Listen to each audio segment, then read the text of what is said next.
Le Mexique poursuit Google pour le changement du nom du golfe du Mexique en Golfe d'Amérique, une crise diplomatique alimentée par Trump et une bataille sur la souveraineté des noms géographiques. Actu Amérique du Nord. Le 9 mai 2025, la présidente mexicaine Claudia Sheinbaum a annoncé avoir déposé plainte contre Google, accusant le géant technologique d'avoir modifié sur Google Maps le nom du golfe du Mexique en Golfe d'Amérique pour les utilisateurs américains, conformément à un décret signé par Donald Trump dès son retour à la Maison-Blanche le 20 janvier. Cette modification, visible sur les cartes aux États-Unis, a été officialisée par un vote de la Chambre des représentants à majorité républicaine le 8 mai, qui cherche à graver ce changement dans la loi et à empêcher son annulation par un futur président.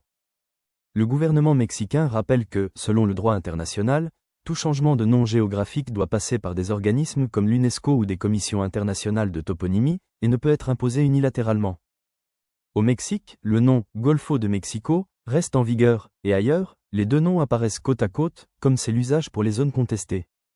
Google, de son côté, explique appliquer la politique américaine et n'a pas réagi officiellement à la plainte, précisant que « Gulf of America » n'apparaît que pour les utilisateurs américains, tandis que le nom mexicain reste la référence au Mexique.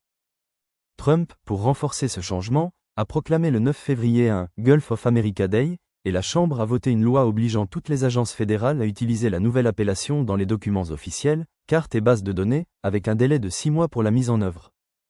Ce bras de fer a entraîné l'exclusion temporaire de l'agence Associated Press des événements présidentiels pour avoir refusé d'utiliser le nouveau nom, une décision partiellement annulée par la justice au nom de la liberté de la presse.